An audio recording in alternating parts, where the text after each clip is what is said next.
At 73, my days moved to a familiar rhythm, choreographed around my daughter's family. I was the silent stagehand, indispensable yet invisible. Then a brutal word shattered the illusion.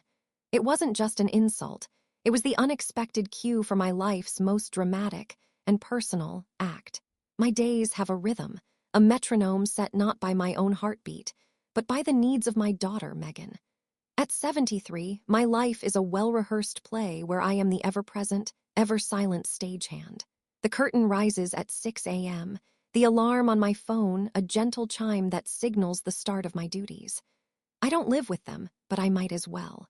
My small, paid-for house is a place I sleep, but my life happens in their sprawling, mortgaged one across town. My role is defined by the 3 Cs: cooking, cleaning, and chauffeuring. I make breakfast so Megan can have an extra hour of sleep. I do the laundry so my son-in-law, Mark, always has a crisp shirt for his sales meetings. I ferry my grandchildren, 16-year-old Lily and 14-year-old Jake, to soccer practice and piano lessons, my old sedan a free taxi service they've never had to order. My pension, the modest but steady income from my late husband's foresight, often plugs the gaps in their budget. A new dishwasher here, a summer camp fee there. I do it because I love them. Or, more accurately, because I remember loving the idea of what this family could be. The woman I used to be is a ghost in this house. Sometimes, a friend of Megan's will ask what I did before I retired. "Oh, Mom used to love messing about on stage," Megan will say with a dismissive wave of her hand, as if my decades as a lead actress in regional theater were a quaint little hobby, like knitting or collecting stamps. She never mentions the awards, the standing ovations, the life I gave up to raise her after her father passed. At family dinners, I am a fixture, a part of the scenery. My stories are interrupted, my opinions glossed over. I am useful, but I am not seen. Tonight, the silence in my own home is louder than the chaos at theirs. In my study, I lift the lid of an old steamer trunk. The scent of aged paper and lavender fills the air. Inside, nestled in velvet, are the playbills with my name in bold letters, glossy photos of me in costume, and a slightly tarnished silver trophy for Best Actress, 1988. I trace the engraved letters with my finger. She was passionate, she was respected, she was visible. She was Carolyn. And as I close the lid, I feel the profound ache of an epilogue that has stretched on for far too long. The breaking point didn't arrive with a dramatic storm, but with the casual clink of a coffee cup. Megan had invited me over on a Tuesday morning, which was unusual. She sat me down at her gleaming kitchen island, a glossy travel brochure spread open between us. "Europe," she announced, her voice bright with an excitement that didn't include me. "We've decided it's time. For the kids, you know, to broaden their horizons." I smiled, a practiced, grandmotherly expression. "How wonderful, dear, they'll love it." "It's going to be amazing," she continued, tapping a manicured finger on a picture of the Colosseum. "But it's an investment. The whole package is about $15,000. She paused, finally meeting my eyes. The casual tone was gone, replaced by a focused, expectant look. "Mark and I have crunched the numbers, and we were hoping you could contribute. $10,000. The air left my lungs. 10,000. That was the bulk of my emergency fund, the money I'd carefully guarded for a new roof, for the inevitable day my old furnace would give out, for the possibility of needing care that my pension wouldn't cover. It was my security, my independence. "Megan, honey," I began, my voice softer than I intended. That's a great deal of money. I'm not sure I can." Her face hardened instantly, the sunny facade crumbling to reveal something cold and ugly beneath. "Not sure you can? What else are you spending it on? That old house is paid for. You don't have any expenses." "I have potential expenses, dear. Repairs, my health." She cut me off with a sharp, derisive laugh. "Oh, please, don't be so dramatic." Her voice dropped, taking on a venomous edge I hadn't heard since she was a teenager. "We're out here every single day, working our asses off to give your grandchildren a good life. Mark is stressed to the breaking point. And you, what do? You just sit in that musty old house, contributing nothing." She leaned forward, her eyes narrowed into slits. And then came the words that would echo in my mind for days, the words that severed a cord I never knew could be cut. We do everything for you, and for what? You're just a freeloader and a burden. That money is just wasted sitting in your bank account. It could actually be used for something important for family. For once, the word burden struck me with physical force. It was a perfectly delivered line, designed for maximum impact, and it landed squarely on my heart. I felt the world tilt, the cheerful, sunlit kitchen suddenly feeling like a cold, hostile stage. I had no script for this scene.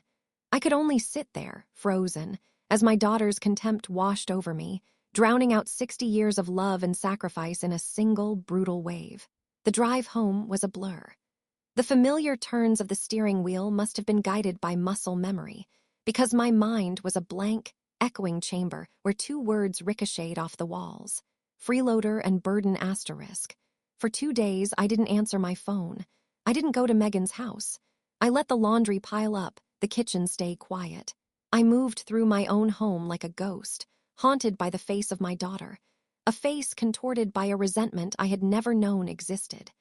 I'd look in the mirror and see a stranger. Who was this woman with the pale, tired eyes and the deep lines of worry etched around her mouth? I had spent so long playing the role of mother and grandmother that I had forgotten the person underneath the costume. Megan's words hadn't just been an insult, they had been a verdict. They declared that the sum of my life, my love, my sacrifice was zero, a burden. On the third day, seeking a distraction from the crushing weight of my thoughts, I went up to the attic. I intended to sort through old boxes, a task I'd put off for years.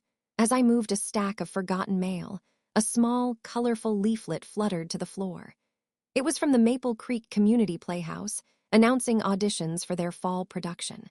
My eyes scanned the text, but it was a single line, printed in elegant script at the bottom, that caught my breath. Your talent shouldn't be forgotten. The words seemed to lift off the page and speak directly to me. They were a direct rebuttal to the ugly accusations swirling in my head. Talent. It was a word I hadn't associated with myself in decades. This wasn't about revenge. It wasn't about showing Megan she was wrong. It was something far more fundamental.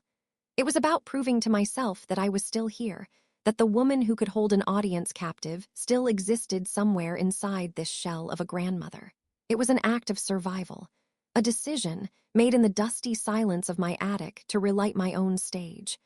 The following week, I told Megan I had joined a book club. "Oh, that's nice," she'd said, her tone dripping with the kind of condescension one uses for a child's new hobby. The lie was my shield as I drove to the Maple Creek Community Playhouse. The building smelled of dust, sawdust, and the faint, electric scent of possibility. My hands trembled as I clutched the sides of the monologue I'd chosen. It had been 40 years. My voice felt thin, my memory a sieve. When my name was called, I walked onto the bare stage, a single work light blinding me. A man with a kind, weary face sat in the third row. This was Arthur, the director, a retired literature professor. "Whenever you're ready, Carolyn," he said, his voice gentle. I took a breath, and then another. I was a 73-year-old woman in a sensible cardigan. But as I opened my mouth, the words that came out were not mine. They belonged to Amanda Wingfield, a woman haunted by her past and desperate for a future. The tremor in my hands vanished, replaced by a character's purposeful gesture. My voice, which I feared had grown reedy with age, found its old resonance, filling the dark, empty space of the auditorium. I wasn't just reciting lines, I was inhabiting a soul. When I finished, the silence was absolute. I stood there, my heart pounding, waiting for the polite dismissal. Instead, Arthur slowly took off his glasses and polished them with a handkerchief. He leaned forward, his weariness replaced by a look of sheer astonishment. "Carolyn," he said, his voice hushed with reverence. "Where on earth have you been?" He didn't just offer me a part. He gave me the lead, a sharp-witted, complex, and demanding role of a matriarch who ruled her world with a biting tongue and a hidden heart. Rehearsals became my sanctuary. 3 times a week, I was no longer a grandmother or a burden. I was an actress. I was part of a company, a collaborator in creation. The exhaustion I felt at the end of the day was a clean, satisfying ache, a world away from the soul-crushing fatigue of being unappreciated. One afternoon, practicing my lines in my living room, I didn't hear the front door open. I was deep in a particularly fiery scene when I saw Lily standing in the doorway, her eyes wide. My heart leaped into my throat. The secret was out. "Grandma," she whispered, a look of awe on her face. "Who were you just then?" My carefully constructed lie crumbled. I sat her down and told her everything: the audition, the play, the secret life I was living. I braced myself for her to pull out her phone and text her mother. Instead, she leaned forward, her expression alight with excitement. "That's the coolest thing I've ever heard," she breathed. "You're like a superhero with a secret identity. Don't worry," she added, her voice dropping to a conspiratorial whisper. "Your secret is safe with me. Can I help you run your lines?" In that moment, with my granddaughter as my co-conspirator, I felt a new kind of strength. I wasn't just reclaiming my own life. I was building a bridge to a generation that could still see me for who I truly was. Opening night felt like a dream I'd forgotten I was allowed to have. In the cramped, buzzing dressing room I shared with two other actresses, I sat before a mirror ringed with bright, unforgiving bulbs. For months, that mirror had shown me a grandmother, a caregiver, a woman fading into the background of her own life. But tonight, with each brush of powder and stroke of eyeliner, a different woman emerged. Beatrice. The costume, a heavy velvet gown, settled on my shoulders not as a costume, but as a second skin. The younger actors didn't treat me with the gentle condescension reserved for the elderly. They treated me as a peer, an artist. They asked for my advice, they shared their anxieties. Here, I was not a burden. I was the leading lady. When I stepped into the wings, the familiar organized chaos was a symphony to my senses. The low murmur of the audience finding their seats, the scent of hairspray and stage makeup, the palpable thrum of shared adrenaline. For the first time in decades, the nerves I felt were not born of anxiety, but of exhilarating anticipation. The moment I walked onto the stage, the wash of the lights felt like a homecoming. I didn't just play Beatrice, I inhabited her. I channeled every ounce of my own experience, the joy, the love, the quiet dignity, and the profound, searing pain of being underestimated, into her character. There was a scene in the second act where Beatrice confronts her son, who has dismissed her life as meaningless. I didn't have to act. I stood there, my voice not rising to a shout, but dropping to a quiet, trembling intensity that made the entire theater hold its breath. I let a single, unplanned tear trace a path down my cheek as I delivered the line. "You see my life as a postscript to yours. You never thought to read the first chapter." The silence that followed was so absolute, so heavy, I could feel it. I had them. The final line of the play hung in the air, followed by a beat of perfect, stunned silence. Then the applause began. It wasn't polite or obligatory. It was a physical force, a roar that seemed to rise from the floorboards and wash over me. It was a wave of sound and emotion that pushed back against the years of being unheard. As the cast took our bows, the audience rose to their feet, their faces a blur of smiles and tears. It was a standing ovation, then another. I stood center stage, hand in hand with my castmates, my heart hammering against my ribs not with fear, but with a triumphant, overwhelming joy. This sound, this feeling, was the direct, thunderous answer to the word burden. After the show, as the theater slowly emptied, a woman with a press pass approached me, her eyes still shining. She was the arts and culture reporter for the Maple Creek Chronicle. "Your performance was transcendent," she said, her voice full of genuine admiration. "I have to be honest, I looked you up in the program. It says this is your first role in 40 years. That can't be right. A talent like yours, where have you been hiding?" We sat in the now empty theater, the single ghost light casting a solitary glow on the stage. She asked me about my past, my training, and the long silence. I didn't give her a rehearsed, sanitized answer. I gave her the truth. "I chose another, very important role for many years," I said, my voice steady. "I became a mother and a grandmother. I poured everything I had into it, and I don't regret that love.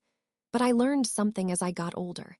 If you don't turn on your own spotlight, you risk spending the rest of your life living in someone else's shadow until you become a shadow yourself. This," I gestured to the empty stage, "was for me. This was me remembering how to be Carolyn." 2 days later, the article was published online. The headline read, "A 73-year-old's triumphant return, the hidden gem of the Maple Creek Playhouse." The reporter had beautifully woven my story, capturing the essence of my journey with respect and grace. She ended the piece with my quote about spotlights and shadows. The article was shared to the town's main community Facebook page, and from there, it ignited. The digital wildfire spread faster than I could have imagined. The article wasn't just about a local play anymore. It became a story about second chances, about dignity, about a woman refusing to be invisible. People I barely knew, neighbors from down the street, the cashier at the grocery store began sharing it.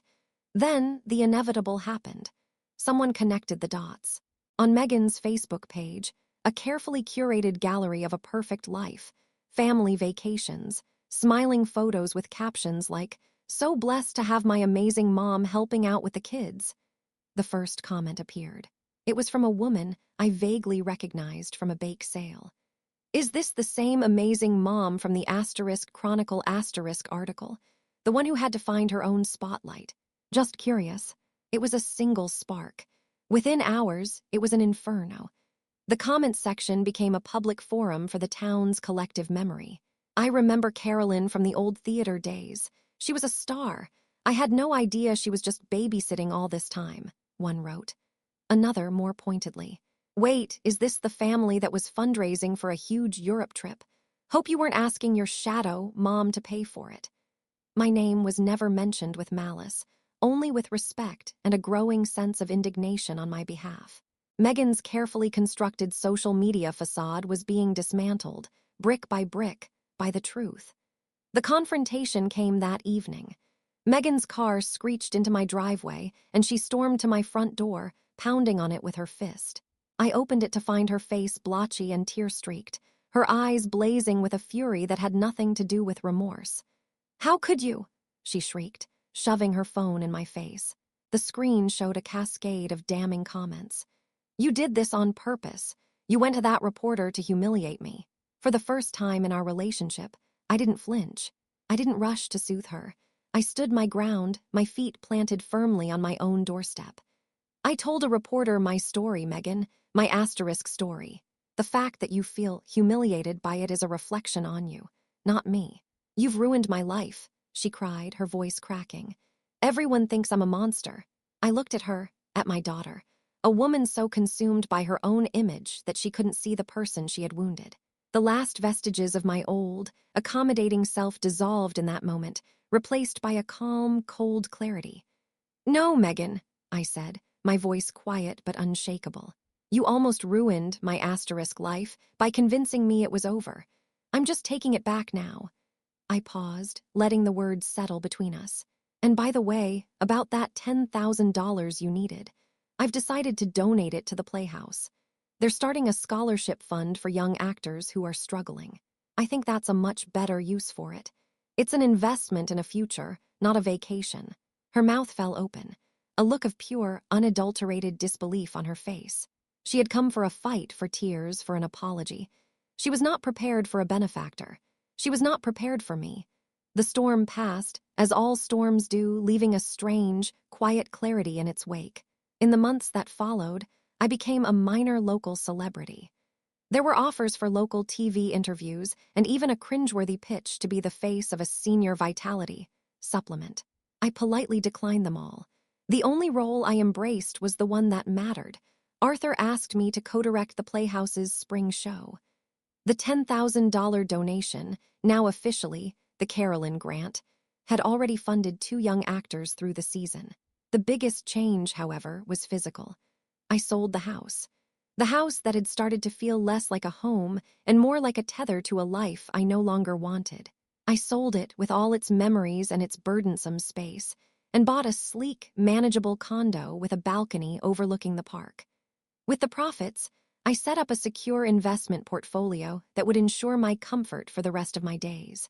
I heard through Lily that the European vacation was indefinitely postponed.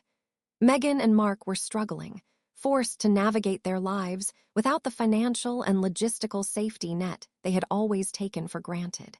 There was no triumph in hearing it, only a distant, quiet sense of an equilibrium being restored. This morning, the final scene of my old life played out. I'm sitting on my sun-drenched balcony, the aroma of fresh coffee mingling with the crisp air. A new script lies open on my lap. Lily is here, perched on the chair opposite me, her face alive with excitement as we dissect the protagonist's motivations. She sees me. She has always seen me. My phone buzzes on the small table. It's an email from a travel agency. The subject line reads, "Your Florence itinerary confirmation." I open it and smile. My flight to Italy leaves in 3 weeks. Lily sees my smile and grins back. "Is that for your trip, Grandma?"